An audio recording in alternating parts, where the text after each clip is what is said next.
I mean, Riley Cooper, I mean, like, that dude deserves a statue. I mean, like, number one on your speed dial. Hey, I'll tell you what, like, I mean, I didn't know until a couple days after the fact. I was like, wait a minute, is he the MVP or like we got the all-tournament team? No doubt about it. And then Ty Floyd, when I struck out 17, and like stole it from him. But I was like, when has a pitcher like been a part of like 5 of the 6 wins in Omaha? I mean, what a performance!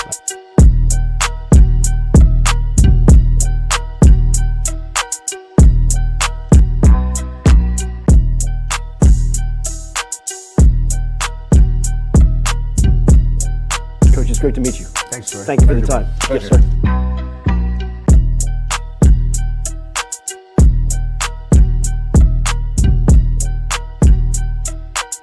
Sharp a little late, boys, at the spring game, obviously, as you can see. A couple of booze cruises here to do. Let's do it. Cruise. Grand salami to the boys. Finally back on track. And I got another one coming. Don't you think I don't?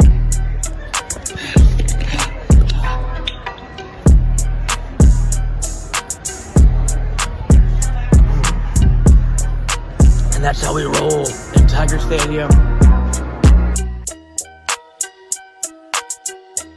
Just watching the spring games that were on television, one thing that jumped out about your squad is your quarterback room is very talented compared to a lot of the league and a lot of the country.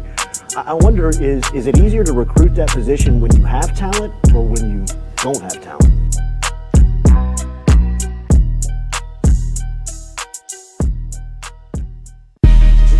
Coach Kelly, we're official. Finally, I'm get a telling chance to meet you. Thought I had to get a private audience with the Pope. There's Jordy. Monday through Friday from 7 to 9. Yeah, you see the notification, we about to go live. We got all your favorite guests, we got them in line. It's the Jordy Culotta Show, come have a good time. Tearing up, answering the question, I thought, my God, if she gets offered this job, she's going to take it. It's just a crazy, fun time at LSU right now. Isn't this what everybody loves? From the boot to the east to the west coast, no matter where we at, we live. Open up the phone lines, come and join the show. Make sure you tell your friends about Jordy Culotta Show. Yeah. Let's go! Let's go! All right. Nice start. Big day. Nice start. It's the Jordy Culotta Show. Come have a good time. Coach, it's great to meet you. Thanks, sir. Thank you for the time.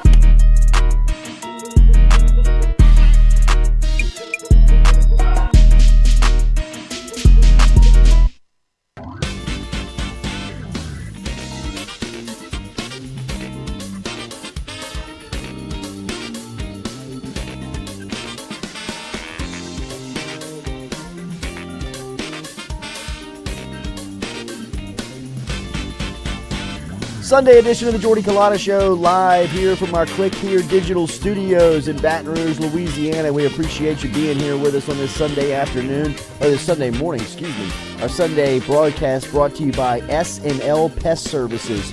Our friends over at S&L Pest Services specialize in pest control elimination. They handle insects, rodents, mosquitoes, bed bugs, termites, roaches, ants, wasps, and all of what you need taken care of at the house, at the office, anywhere. Get in touch with Shelton and the crew as they came by the house last week. Do great work. slpests.com, slpests.com if you want to get in touch with them online. LSU steamrolls Auburn last night, 48-18 in the history of the LSU-Auburn series, which has been a fierce one. This is the second biggest win for LSU in the history of the series as they were able to capitalize last night, both offensively. Typically for LSU, the offense now just top in the country. 563 yards of total offense last night for this LSU offense. No LSU team has totaled 500-plus yards of total offense in 6 straight games until now. Daniels is also the first SEC player with 3 touchdowns and 50 yards and 50 rushing yards, at least in 3 straight games since 2012. So LSU offensively right now is steamrolling. The story of the night last night had to be the defense. 1 first-half touchdown given up by that unit. All other drives ended in punts for Hugh Freeze and the Auburn War Eagle, who was in town last night, very frustrated offensively, very frustrated overall as LSU, the home crowd, played a ton into Auburn not being able to execute early, a couple of early false starts. Did we get a taste? From Auburn. I was in that number. East side. I got to till feel we it. die. Coach, I got was- to taste it was it last rocking night. last Like, night. I got to. Stewart is I much.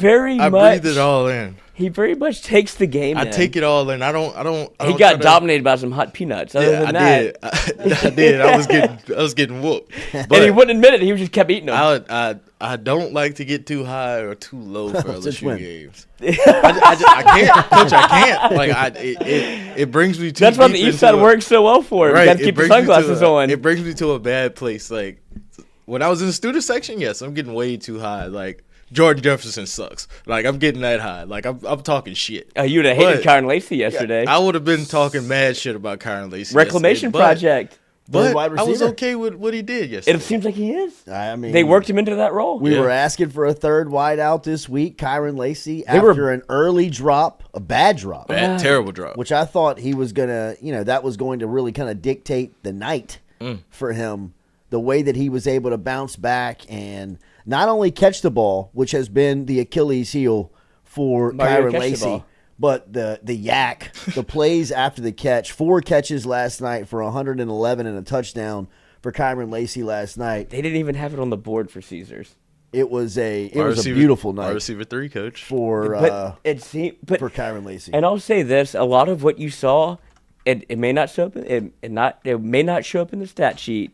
But the Aaron Anderson window dressing, they have eyes on him everywhere he Every goes. time he moves. And they started putting Malik and Brian Thomas on the same side of the field and singling Kyron Lacey. And it's kind of like, I guess that's what we have to pick. Because they had him in a one-on-one where he was running naked down the field. Yeah. And just get him the ball. No, it's Jaden's progression has gone. Oh, that's been the biggest growth after the deep ball, right? Has been the way that he's been able to progress, And his slide. patience, the offensive line. how to Obviously, a slide, huge Coach. story last night. Emory Jones. What's going to be the future of Jones? He went down early in that game last night. Lance Hurd stepped in and was able to finish the night. A couple of penalties on the freshman, but the realization that there's no backup for Lance Hurd. He was in there. He was not coming out the game.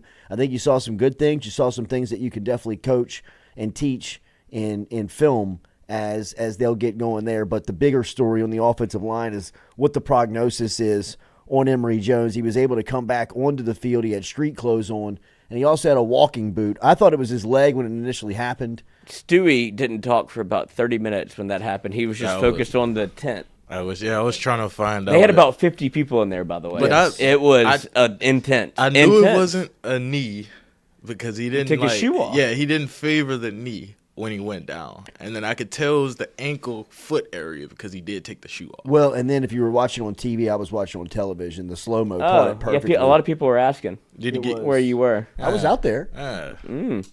Look, people were looking for you. They were looking Who? for you. The folks, folks. everybody. Jeff. Who? Oh, Jeff, Jeff and all his friends. well, I mean, Gidget. it was a great atmosphere. I went out mean, there the weather never got above 80. I went out there yesterday morning, and then I went back out there yesterday afternoon. And I went back out there today. It was You did? No. beautiful. Probably man. still out there. I mean, it was just a Little part of you. fantastic day to have recruits out there, to have high end recruits out there. I know Bryce Underwood was on the jumbotron last night. You could see. I mean, I think he was swag surfing. I mean, it was a great night to have LSU packed. Shout out to the With party recruits. box. They came by after. We got Bryce, Caden Underwood? Durham. Mm-hmm. Nice. They didn't know what to do. It was. I don't think we can do any of this. Just win. yeah, Just but win, this is what baby. it looks like when you win. That's right. They loved it. That's I mean, it right. was an elite LSU atmosphere yesterday. It really did awesome. feel great. It was a great, first off from jump, they couldn't have been better. And then everything leading up to it, it felt like an LSU route going into it. it did.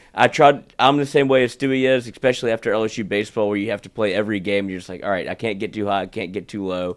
But you could feel it kind of. I mean, even Mincy, who wasn't here yet, was like, it feels like an LSU route. And that was the perfect recipe sometimes everything all aligns, where you kept saying a get-right game.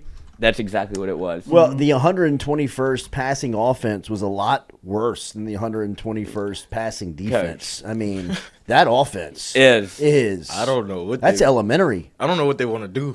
Like, what is their offensive idea? They have no plan. I mean, I thought for sure they'll have to shut down Jacquez Hunter. They don't give him the ball enough. He didn't even do it. He touched it 7 times. I would 16 yards. See, I would have thought like they would have went with like a little tempo because the LSU struggled with a little tempo this year, but they didn't even try that. They just like lined up, snap the played ball, football. go back to huddle. I think the atmosphere ate him up. Yeah, like you said, a couple false starts. Like it was on tilt, especially early, and for LSU, the way that it worked out was you finally got off to a fast start. Mm-hmm. Yeah, no, that was clutch. I mean, that was the key. In fact, Brian Kelly was interviewed either going into halftime or at the end of the first quarter, and he said that was a big deal for us. That was a huge stress this week. Was the getting out to a fast start. I mean, it had really handicapped this team of playing from behind the last couple of weeks, where they're putting a lot of pressure on themselves. And well, that's how it. Yeah, the dominoes snowballed fall. Off of them. But last night, LSU's able to not only win the game, look as dominant as they have all season long, a balanced attack of both offense, defense, and even special teams executing last night, where you saw Daniel Ramos and the special teams making plays. I put it in the dock, did I not? Move out the way. Caleb Jackson. The wind was whipping. Get off in the track. kickoff return game. Get off the track while the train is coming. He's caught 2 bodies, Coach. They are, and I love how they're starting to work him in, give him like a little bit. Slowly but surely. The back-to-back plays last night where they give him the quick toss on the jet sweep, and he gets and turns the corner, and then throwing it to him out of the backfield where he just worked out better than last time. He's got a head of steam, and it's not good for the defender. I mean, that is Eugene Asante, who had 12 tackles last night. He's also Auburn's captain and leading tackler coming into the game. And he's in a casket. I mean, that is a true freshman running at him. His shadow is still on the field. It had shades of Fournette and Ole Miss. Mm-hmm. But Fournette and Auburn. You put it perfectly. Like, work him in. Obviously, the way that it worked out against Ole Miss, where he kind of got thrust into a play that was designed to go to the running back, didn't work out. But the talent is inevitable. Well, and I think Jesse Palmer said it great, too. I mean, he was like, another weapon. I mean, he's like, this offense, man. I mean, like, they just, like you said, you saw Aaron Anderson getting worked in a little bit last night. You saw Caleb Jackson getting worked in a little bit last night. Kyron Lacey, obviously, making a huge jump last night with his input. Logan Diggs had 18 carries for just shy of 100 yards. Last night. I mean, when you look at the distribution, John Emery is getting back involved in this offense. I mean, you're starting to see all of them. Josh Williams had a touchdown last night. I mean, it was really from an offensive standpoint. Obviously, Jaden Daniels, just another magnificent game for the senior quarterback. 20 of 27 last night in the air, 325, 3 touchdowns. Did have the pick on the tap ball right there before the first half ended. But on the ground, 11 carries, 93 yards. He averaged 8.5 yards per carry last night. He's healthy. Yeah, he is healthy. I mean, like, all the way healthy. It's just a rib bruise, Coach. Just the way that it looked at the end of the game whenever he kind of got carried off the field by his teammates. He was hurting, dog. And now he's 100% fine because he played unencumbered. Like, there was no sign of anything was... And I thought he was going to still be a little banged up. Me too. I did too. But we got a slide. He slid for the first time, 2 I slides. think. We got 2 slides. Yeah. 2 stolen bases. 2 solid slides. Yeah, good. Looks good. But that's the first time we've seen him do that, and he went out of bounds a bunch of, like, when he could have gotten more like you've seen him do. He just decided to go, look, we're good. Like, I think he's starting to understand also that the offense doesn't have to be, I need to get every yard I can get. Yeah. Like, let's line up and do this thing again because I got a first down. So it's starting to – that offense was impressive yesterday. Oh, they were firing on all cylinders. And on a day where USC's offense looks handcuffed against a solid defense in Notre Dame and Caleb Williams, all that running around stuff's not going to play against a solid defense, right? I mean, you're not going to be able to play backyard football against a good scheme, and Marcus Freeman had those guys up in South Bend ready for that offense, and you kind of saw the wheels fall off a little bit for Lincoln Riley, Caleb Williams, and that side. I think a lot of people are waking up this morning and looking at LSU's offense saying, that's probably the best offense in the country. I mean, and it is – we've said it's been the best offense in the country. I've said it's the best offense in the country for a month, and the only reason why I believe it to be the best offense in the country is because whenever you got to have it, it's right there. I mean, it has not failed LSU at all. Not one time. Punted one time last night. I mean, Jay whenever Bramblett. they need offense, they can get it in so many different ways that, I mean, I know that there's, the discussion of 2019, and when you look at 2019, what I believe made 2019 was the signal caller, was the trigger man, right? Obviously. When you look at this team, it's the same thing when you look at Jaden Daniels. I just think that this offense is a little different than what 19 was in the way that it executes, and I just think that there's more options. There's more that you have to choose from. There's more of a playbook. I mean, for as open as the playbook was in 19, and it was wide open, more from a break you down in a professional passing style. Like they would just cut you up. Right. 2019 would. I mean, yeah, that's what I'm saying. In 2023, they're like a legitimate college football offense where you've got a dual threat quarterback, a legitimate dual threat quarterback that can throw for 300, run for 100, average 8.5 yards per carry, and throw 3 scores in the air.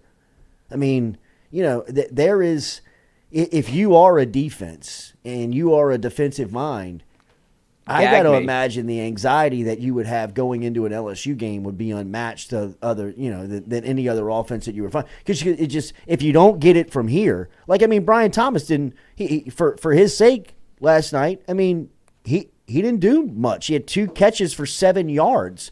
He's the leading touchdown receiver in the country, right? Like, I mean, his production falls off. You think, oh, well, I guess the passing game fell off. No, not at all. Kyron Lacey went 4 for 111. Malik Neighbors 4 for 89 and a score. John Emery had 1 for 50 on a beautiful play call. It was kind of looked like shades of the Florida State play. It was. I mean, it was the same play. It was the same play. It was just the first time that we had seen it since then. John Emery loves or hates Auburn. I can't decide. Aaron Anderson had 2 catches. Mason Taylor had 2 catches. I mean, spreading the ball around to these weapons, and on a night that Brian Thomas doesn't have to go 6 for 120 and 2 scores, he can have 2 catches for 7 yards and you blow somebody out. I mean, that is just the beautiful part of this offense, that if you don't get it here, you can get it there. And that's where I think you have to give credit to Mike Denbrock for scheming them up, because this is the first time that I've watched intently where they put Malik and Brian Thomas on the same side of the football field and kind of singled up Kyron Lacey.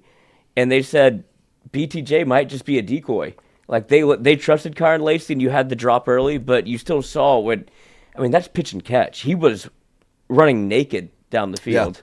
Yeah. And Kyron Lacey's a college football player. He's good.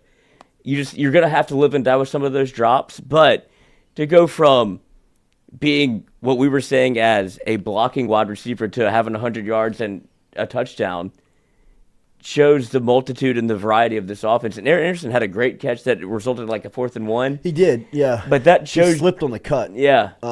But I mean, I just love I love him it's touching terrifying. the ball. Yeah, I mean, you could see his shake.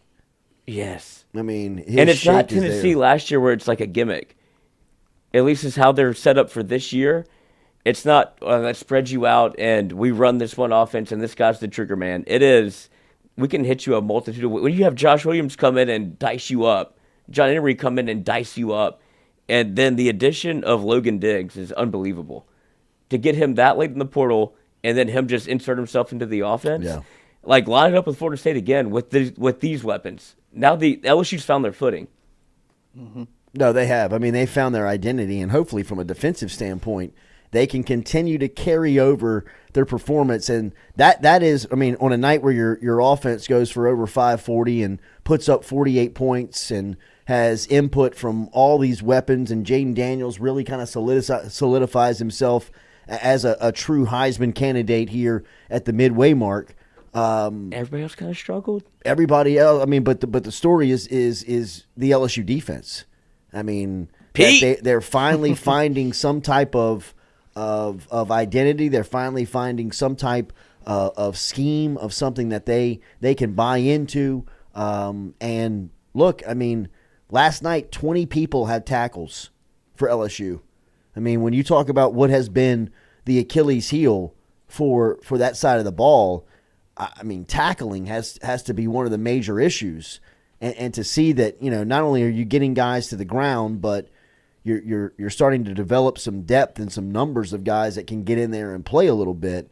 I mean, the defense has to be the story. Like we said, the first half numbers, Auburn and Hugh Freeze were only able to put together one scoring drive. All other drives last night in the first half ended in punt for Auburn. Third down efficiency, Auburn was 3 for 12 on third downs. I mean, it was. I think you finally a dominant performance, and maybe you finally found a healthy Omar Spates. He was flying around last night. Yeah, I think he's healthy. That's what he looked like before he played for LSU. Yeah. I mean, he was tracking down Jaden Daniels when he was at Arizona State. Then you saw the burst was back, right? And not only that, the way that they used Harold Perkins is a problem. Yes, I mean they have finally found can't find him where he is, and if you run into some of these running style quarterbacks that LSU's about to start facing, right? I mean, like you look at Jalen Milroe, you look at you start to look down the line here, and I mean Robbie Ashford got into the game yesterday, and they had one thing for Harold Perkins to do: hunt. Yes, pin your ears back, go get them, and I mean. He was flying off the edge yesterday. God, on that play looked normal. Where he shoved Ashford into the Auburn bench, like into the Auburn sideline. I mean, he got there almost like before the camera it was like a flash on TV. I mean, Tessitore was like, he nearly jumped through the screen talking about how fast Perkins came off the edge. And there's 4. I mean, it was fun to see him in that mold, in that mindset, and really kind of finding some comfort there of who he is. That felt like defense. That felt like the best version of LSU you could see, which could be lined up against anybody. Yeah, yeah. No, I mean, and then again, like we've talked about all kind of season long, you look around the league, and I mean. The league is wide open, man. I mean, you watch Alabama yesterday against Arkansas. I mean, they were hanging on for dear life in that game. 24 of 21. Jalen Milroe, I mean, for all intents and purposes, if we're talking about the LSU-Alabama series, I mean, LSU has been on the side so many times where the quarterback has really been the handicap. And Milroe, for some of the things 9-6 game that he does... he's still not at a point where, he feels like a championship level quarterback. Mm-hmm. At all. It feels like at some point you go up against a good squad where a squad like LSU where he's going to have to keep up. You're going to have to score. I watched again Alabama's DBs against Arkansas yesterday. Yeah, they've gotten better, but they can't guard these guys. Mm-mm. That's back-to-back weeks that you've had to have Milroe bail you out on third down. First against Texas A&M, where a ball that had to get reviewed if it dropped off the turf or not, that gets a third down. And then you have double A-gap pressure in his face. He just kind of makes a throw. And I don't know if he knew where it was going, whatever, but it converted, and that's how they got out of the game against Arkansas. Arkansas used all their timeouts, forced him into a 3rd and long where Milroe had to make a play. But those aren't plays you can expect to happen week in and week out. And Alabama's gotten away with it twice. You looked at Texas A&M yesterday in Neyland Stadium, falls to Tennessee 20-13. Max Johnson yesterday was 16 of 34. Our take is getting cold. Barf. It was horrific offense yesterday. So, look, Texas A&M got a good front four, got good defense, put pressure, but 13 points. Ain't going to cut it against LSU. LSU rolls out of bed, yawns, and stretches 35 points. Really. They just show up to as soon as they get off the bus, you can put 30 on the scoreboard. I mean, that's what it feels like. I mean, hell, it's hard. It's hard to agree with, but it's true. Really, you can put 40. I mean, they are A machine. It's a machine. It is a machine. I mean, if Diggs had one more year, that I mean, I agree, but I love the way it works though. Everything is the continuity of it all works together so well, and I don't think we can make light of the Emory Jones injury because of how much he means. But Lance Hurd came in. I mean, what a luxury to have a guy like that come in and you're really not that worried about your right tackle. You're like, well, we kind of wanted to see him all year. Obviously, I hope Emory Jones is healthy. It wasn't a knee. Feels like it was a foot. I hope it's not a Liz Frank to where you can't play. It looked like an ankle. No, it looked like an ankle. I mean, it was a. But they cut the way it rolled. I mean, he got caught. He was standing straight up. He was engaged in a block. He got rolled up on, and I mean, his knee collapsed. I mean, that's why you didn't know if it was going to be ankle or knee. But I mean, he's just a big, strong dude. So I mean, it was a brutal injury, but hopefully he can. At the time, I mean, I wouldn't expect to see him for the next 2 weeks, and then you go into the bye week. So really, that's where it works out. He's nearly got a month to get this thing right. I mean, he's nearly got 3-4 Saturdays before he's going to have to be a strap decision. It up again. Be a decision. Ankle sprain. And best. Yeah, Brian Kelly ankle sprain. Okay. So is he doubtful, probable, or he's not playing hasn't next said anything week. yet. He's definitely not going to play against Army. Well, that's where LSU runs into like a good problem, where you don't want to take Army lightly, and I know that I feel like they won't because now you're rolling. You needed this game to go exactly the way it did. Mm-hmm. Like aside from the Emory Jones injury, there's no negatives to take away from this game, and you go into it, Army get through it. I know they're going to play hard. I mean, that's just shout out to the service academies, but. Get through that bye week, and then your season you're exactly where you want to be. If you're not in the driver's position, you're sitting. No, you're sitting in a good spot. Yeah, you're sitting captain seat. You're sitting in a great spot. I mean, with the league, the way and where it is right now, it's wild. It's wide open. I mean, really, when you watch Georgia play, I mean, Georgia is struggled, very beatable. So after the Army game is the bye week. So Emory Jones will have 3 weeks from Saturday is the Alabama game. 3 weeks from yesterday is the Alabama game, and he'll have the next 2 weeks days. Off. So you're looking at Emory Jones with a little over a half a month here to get ready for Bama. But the bigger I would expect to see him at all. Yeah, but Saturday. The bigger caveat is you got a guy that you trust. Like he had the one false start. When he got in there, Emory, Lance Hurd. Yeah, he had 2 penalties last night. He had one late in the game. Yep, he had one kind of right when he got in there. But yeah, I mean, he held his own. I mean, he's a big, strong kid, man. He looks the part. You can't deny that. It barely fits in his jersey. He is mad. He's a monster. I mean, he looks like the kid that drove to the 8th grade practice. Absolutely. And you're like, check him. I mean, it's scary that him and Will Campbell were on the same high school offensive line. All right, we got Jake here for our Sunday socials. Remember, we offer our social media platforms for you at Culotta Show. You can find us anywhere, Instagram, Twitter, Facebook, TikTok. Find us all over the place. Make sure to subscribe, like, follow. You can get involved. We take 5 questions every Sunday in our show called the Sunday Socials. If you have a question, you can jump inside of our social media and give us a question. Jake, what we got? All right, first question. This comes from JD. Where was Whit Weeks last night, and why wasn't he on the field until mop-up duty? What are your thoughts on that? Look, it's tough to complain about the defense. And, I mean, I'm not going to be negative at all because I think that the defense really coming where they've been last night was a huge success of getting right and getting back. I mean, I think people know where I stand on Whit Weeks. I don't get how you can keep him off the field. But last night he was off the field, and LSU was very productive. So I know that he was out there on some third down packages. I know that he was out there late in the game. Omar Spates looked healthy, looked like he was back. I will say this. The coaches have forgotten more football than I will ever know. They know their team much better than I know the team. But if it was up to me, Whit Weeks wouldn't come off the field. Next question. I think the offense kind of dictated that. where you didn't have to roll it. They weren't going to be able to run the ball, so you kept Omar Speights out there, who kind of, I would say maybe probably understands the defense a little bit better. And so you didn't have to have a Whit Weeks out there. Auburn wanted to run the football. They were never allowed to. They looked like they were getting set on time. Mm-hmm. Everybody looked like they knew what they were doing.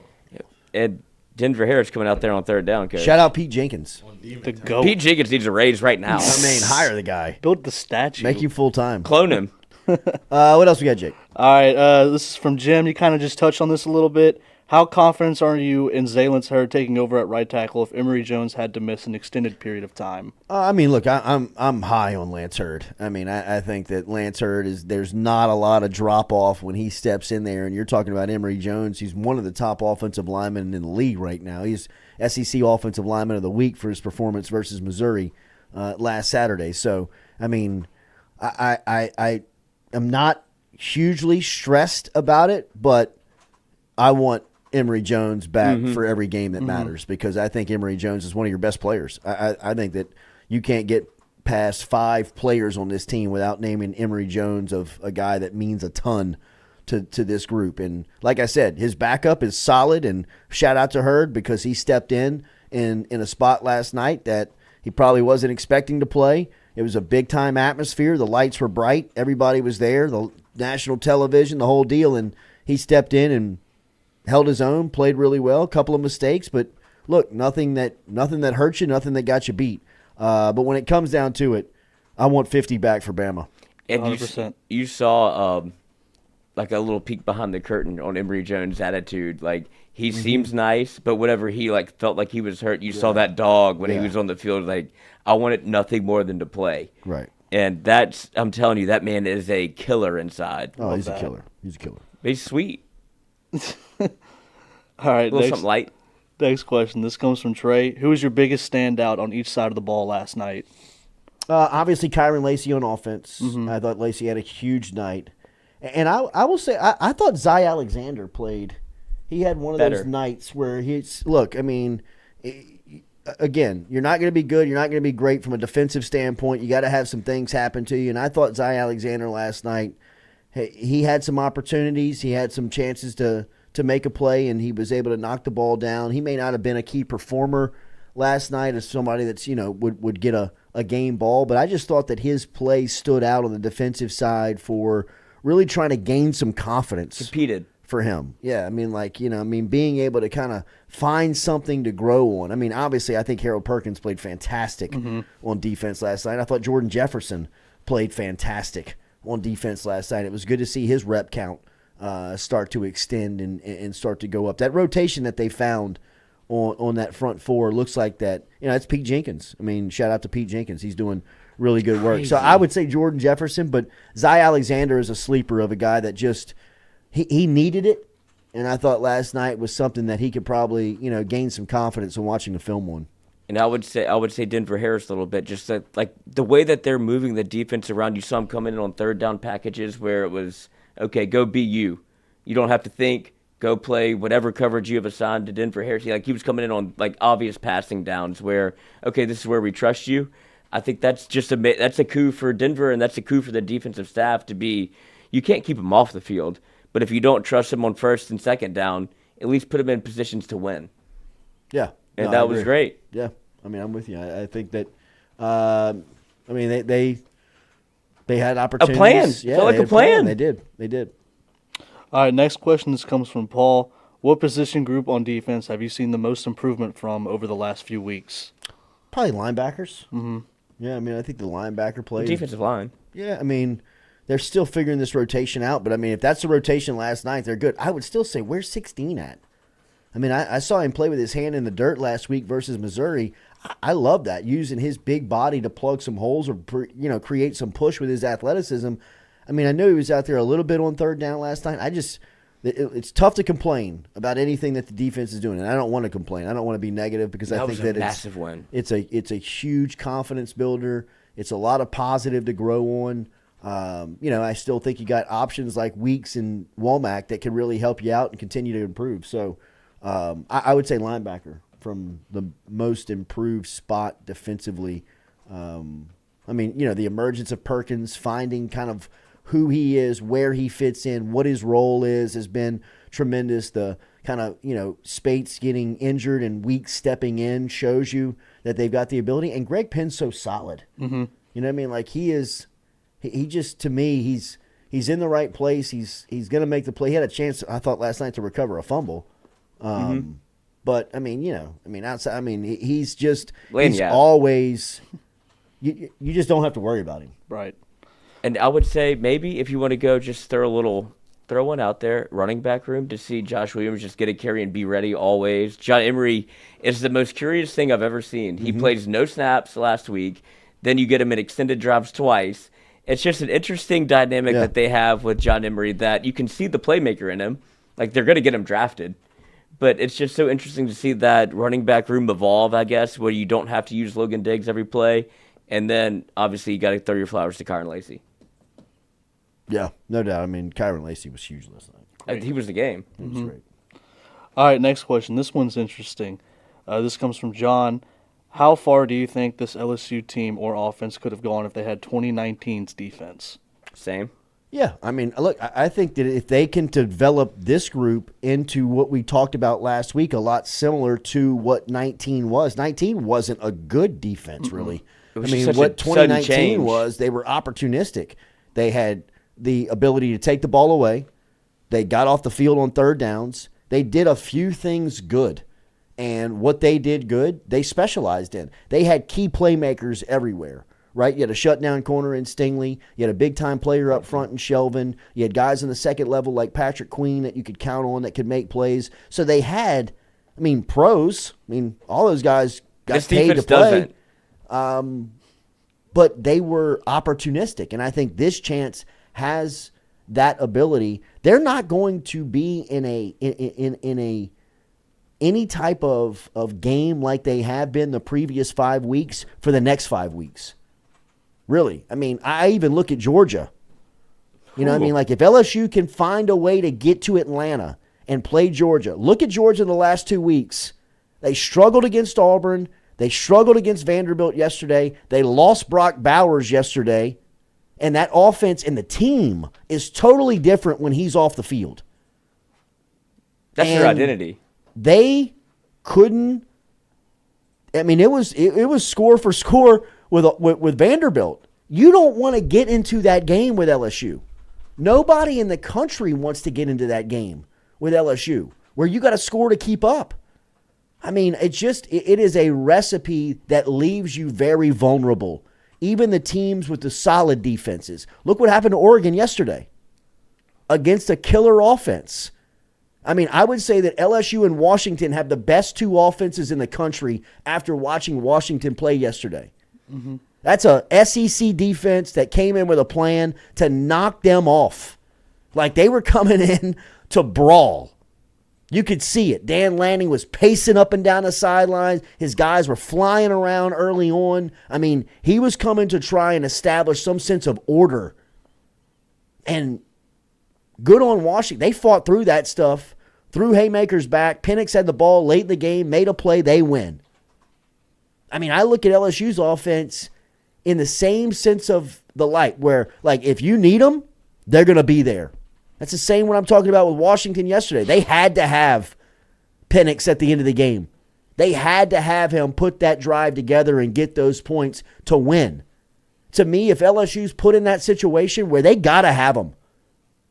Think about it. On the road, Oxford, minute and a half left, get the ball back. You got a throw that goes through your wide receiver's hands to win it. It was right there. You needed it, it was there. So, I look around the league. I look around the country. That's what I was going to say. I just think that this thing is so wide open, and that LSU defensively over the next 5 weeks has a great chance to develop a skill that they are max confidence in. Like takeaways, third down defense, getting off the field, whatever, rotation, whatever they can. They showed some signs of light yesterday that you got a couple of things you can grow on. If they can perfect one of those, this offense, you're going to have to prove it to me before I can say that they can be stopped. Show me first because they play not only. To me, they're so deep. They got weapons everywhere. They got the best quarterback, if not the best quarterback in the country. He's in the discussion as the best quarterback in the country. Heisman side. They play with such an ease and such a relax to them. Like, they never really panic. They never get too high, even when they're rolling. They never really get – I mean, hell, Malik dropped a touchdown yesterday. We got two drops? He had 2 drops, but he dropped one in the end zone that, I mean, it was right but it's here. right for the next one. You know, I mean, it's right here. But, I mean, if he's the best wide receiver in the country, which he's in the discussion of, you make that catch 10 out of 10 times. Mm-hmm. But, again, yes, right. Like you said, doesn't happen. 2 plays later, touchdown. You know, the confidence never wavers in that group. You know, it's just Josh Williams, like, who? That's the 2 carries in 4 weeks. The fourth-team running back just beat you out of the backfield and beat you to the pylon. It looks like a first-team running back. Right. I mean, it's just weapon after weapon after weapon after weapon. I mean, if you're a defensive coordinator, you got to think, when does it stop? I mean, and not I to wish mention, we had 2 footballs. Kyron Lacy's starting to put it together. That was a big confidence game for him. Yes. Even with the drop. Like, you know who he is at this point. It happens. I mean, he talked about it last year where he says, like, some of these drops haunt me at night, and I wanted to get better. Maybe you put a little bit too much pressure on yourself, but to force feed him a little bit. Mm-hmm. And then not only that, go back to him after the mistake. Right. Well, Jaden Daniels has a propensity to do that. He did it to Malik also. Remember after the Florida State? It's easy to do it to Malik. Well, no, but I'm talking about last year. Yeah. Whatever, like, he had his hands in his head. He's looking at, he's eating turf after dropping a punt, and then they go bang, bang, 2 plays back to Malik, and he catches both. It's Jaden Daniels can kind of sense that, like, he has this quiet confidence about himself that it's hard to express. Like, it's not – it could be easy if they weren't winning. It would be easy to say, like, oh, I don't think he cares about football. Right. But it's the opposite. It's like, no, bro, I'm chilling. Like, we're good. Yeah. And you can see that offense is starting to feed off of that to where it's like, all right, next play. Because the way he went through his progressions last night was one of the most impressive things I've seen from him since he's been at LSU. It was look here, not look to run, third read, Kyron Lacy. Yeah. And threw it.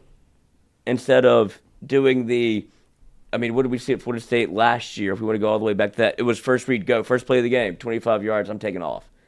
And he can still do that, but he does it in such a way where he maneuvers in the pocket. It's smooth. Yeah. And his offensive line's gotten better, man. I mean, the protection that he's getting. I mean, he's got confidence that I'm not going to get touched. Yeah, right. He can just kind of survey and stay back there. And his ability to get out of trouble. Oh. And then find the open space. It creates space. I mean, that's the part of him that, I mean, it's you a little won't see again. It's a little Manziel-ish. So special. Yeah. You know what I mean? Where, I mean, like, Manziel would be in the middle of it's not as chaotic. Yeah, it's not as chaotic, but it's once you get out in the open, you're like, uh-oh, heads up. Like, this is a playmaker. I mean, when he gets out of the pocket, Coach, he looks that's comfortable, like a big-time running back. Uh-huh. Like, I mean, his running style, I mean, I know we mentioned that he took 2 slides yesterday. He still took another hit. I mean, late in the game. I mean, you saw Jesse Palmer that was and a Tess like moment. that, but that's a story around him now. You know what I mean? Like, he ain't going down. He's not going down, and he leaves himself open to get popped. But his running style also, like, is why he can slither, because he's not lowering his shoulder. It's just it's weird, kind of, where it's like he runs like a track guy, and then whenever he's upright, you don't know where he's going. He's got a little wiggle to him that you can't predict, and sometimes he'll get caught, which we've seen a multitude of times. But also, he can get you an extra 10 on 3rd and 15, where it's like he seems dead to rights, but he like slithers through, and he gets you a first down, and it's just keep it moving. Yeah. He's been awesome. He's unreal. I mean, special talent, man. He's unreal, man. LSU, we mentioned that this is a huge recruiting weekend that's happening in Baton Rouge. And look, you're starting to see some news come out here. Just 3 minutes ago, Shea Dixon just tweeted out the number 7 edge rusher in the country. Number 7, C.J. Jackson, has officially committed to LSU this morning. It's the second commitment. Shout out Party Box this weekend. For LSU recruiting, as we saw C.J. Jackson commit, and they also picked up a defensive lineman, receiver, right? A wide receiver. That's right, New Orleans wide receiver, TaRon Francis, TaRon Francis. That's right. This man just lives, he breathes recruiting. Just committed as well. So big recruiting weekend, and you're starting to see some guys pop here. You also had 3 Texas A&M commits on the sideline last night, including Gabe Relaford, the big defensive tackle from up at Evangel. So we'll see if LSU was able to make some headway there. That's the move, huh? Any more? Yeah, last questions from Will. What is your outlook for the Army game next weekend? Look, I mean, I think Army's going to be physical. You're going into a bye week. I think for LSU defensively, you want to carry over the confidence, right? Like I said, I think LSU offensively, I mean, I think they get out of bed and they score 35. So, you know, I mean, I just the offense I've got no concern about. Forgive me for not watching a bunch of Army football this year. But defensively, I think that LSU just continue to grow on this, man. Continue to find what you do.